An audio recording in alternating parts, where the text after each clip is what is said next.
కేసీఆర్ తోను బీఆర్ఎస్ తో అసోసియేట్ అయ్యారు కాబట్టి మీరు అట్లా చెప్పొచ్చు. కానీ ఎన్డీఎస్ఏ చెప్తుంది 1 ఇయర్ ముందే మేము లీకేజీలకు సంబంధించి వార్నింగ్ ఇచ్చాం. ప్రభుత్వం పట్టించుకోలేదు అని చెప్తున్నారు. మీరెందుకు ఆడ ఎన్డీఎస్ఏ ఎందుకు? వాళ్ళ పరిధిలో ఉన్నాయి కదా. కాదు కదా, హ్మ్. కాదు కదా. ఎన్డీఎస్ఏ ఉన్నదే రాష్ట్రాలు పట్టించుకోవట్లేదు అనేది. మీరు యాక్ట్ తీసుకొని చదవండి. ఓకే. చాలా రాష్ట్రాల్లో మహారాష్ట్ర పర్టికులర్గా 500 సో డ్యాములు చర్యలు కూడా వాళ్ళే తీసుకోవాల్సింది. అన్ని వాళ్ళ చేతిలోకి వెళ్ళిపోయినాయి డ్యామ్స్ అన్ని. ఓకే. ఎన్డీఎస్ఏ పరిధిలోనే ఉంటాయి డ్యామ్స్. ఓకే. వాళ్ళు ఇక్కడ వాళ్ళ వింగ్ కూడా పెట్టుకున్నారు, స్టేట్ డ్యామ్ సేఫ్టీ అథారిటీ. హ్మ్. వాళ్ళు నిద్రపోయినలా ఓకే. ఇలా కేసీఆర్ కంటే ఎక్కువ బాధ్యులు వాళ్ళే అవుతారు. హుహు. ఉమ్. ఇప్పుడు అంతిమంగా ఎన్డీఎస్ఏ బాధ్యులు కాబోతుందా? బాధ్యత మోరల్గా తీసుకోవాలి వాళ్ళు. ఓకే. ఎందుకంటే డ్యామ్ ఒక్కసారి యాక్ట్ అమల్లోకి వచ్చిన తర్వాత, రాష్ట్రపతి సంతకం అయిన తర్వాత నీది కదా బాధ్యత. Dam safety authority, national dam safety authority first okay. బాధ్యత నీది, హుహు. తర్వాతనే ముఖ్యమంత్రి. ఓకే. ఆ. ఇప్పుడు ఓవరాల్‌గా ఈ కాళేశ్వరం దాని కింద నిర్మించిన ఈ బ్యారేజ్‌లు ఏవైతే ఉన్నాయో, వాటి ఉపయోగం భవిష్యత్తులో ఉంటుందంటారా? లేకపోతే ఈ దెబ్బల వల్ల మిగతా అన్నీ ఎఫెక్ట్ అవుతాయంటారా? నేనేమంటున్నా, శరీరంలో ఒక బొటనవేలుకి ఎక్కడో చిన్న స్వెల్లింగ్ వచ్చి డాక్టర్ కంటిన్యూగా దాన్ని రిపేర్ చేస్తా పోతుంటాడు. మనిషిని అయితే చంపడు కదా. హ్మ్.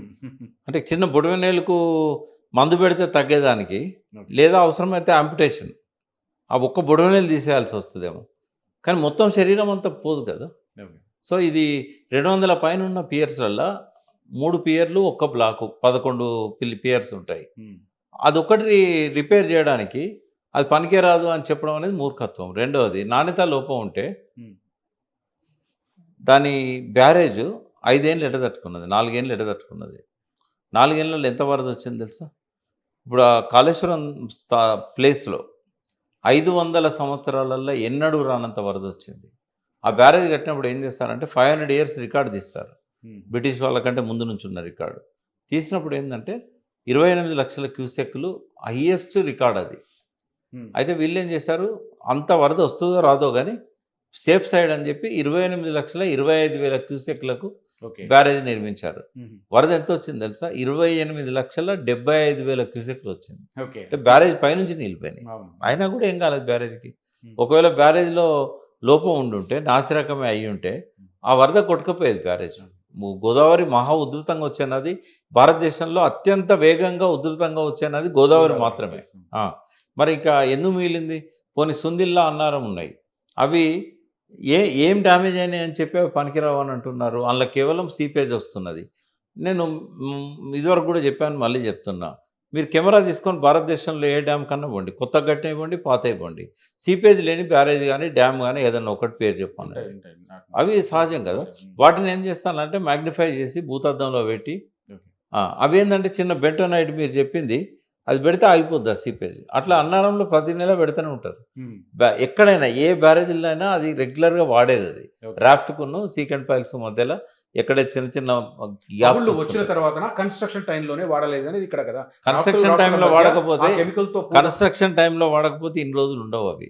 ఎప్పుడో పోయేటివి. ఓకే. ఆ 3 పియర్లు ఎందుకు కుంగుతాయి? మిగతా ఎందుకు కుంగవు? హుహు. ఆ! ఇదంతా ఎన్నికల డ్రామా. ఎన్నికల కోసం చాలా పెద్దగా చేసి చెప్పారు. ఇప్పుడు అయిపోయినాయి కదా ఎన్నికలు. ఓకే. ఇప్పుడు కేసీఆర్‌ని బదనాం చేస్తే కొత్తగా వచ్చేది ఏం లేదు వాళ్ళకి. ఇప్పుడొస్తున్నవి ఈ డ్యామేజ్ వార్తలన్నీ ఇప్పుడొస్తున్నాయి. ఎన్నికల తర్వాత లోక్‌సభ పోలింగ్ ముగిసిన తర్వాత ఇప్పుడు డ్యామేజ్ లేటెస్ట్ డెవలప్‌మెంట్స్ మేడిగడ్డకు కదా. రాలేదు. ఓకే. ఈ మాట్లాడేటోళ్ళ మెదళ్ళల్లో వచ్చింది డ్యామేజ్. హుహు. కేసీఆర్‌తోని ఓకే.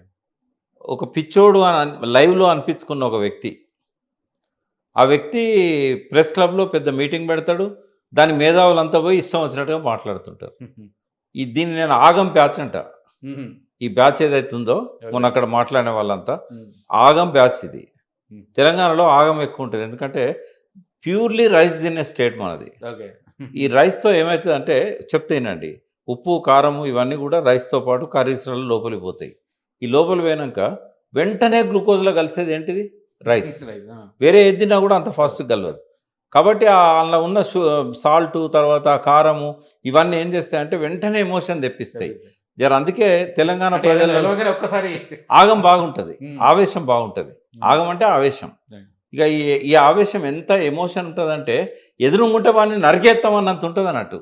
వీళ్ళకు రీజనింగ్ అనేది లేదు. వీళ్ళకి చిత్తశుద్ధి లేదు. వీళ్ళకేంటంటే కేసీఆర్ మీద కోపం ఉంటే కేసీఆర్ చేసిన అన్ని పనులను కూడా తప్పుపడతారు.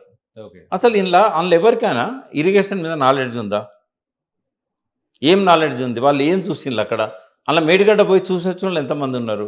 ఓకే. ఇష్టం వచ్చినట్టుగా నోటికి వచ్చినట్టుగా మాట్లాడిన్లు.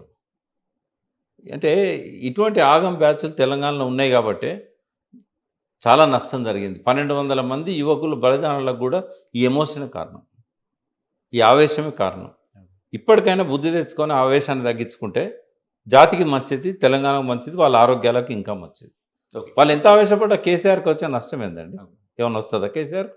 వీళ్ళు ఎంత తిట్టినా కూడా కేసీఆర్‌కి ఏమన్నా ఇప్పుడు కొత్తగా అధికారం పోయేది ఉంటదా? అసలైన తొలి వెలుగు. ఫాలో వాట్సాప్ @తొలి వెలుగు official.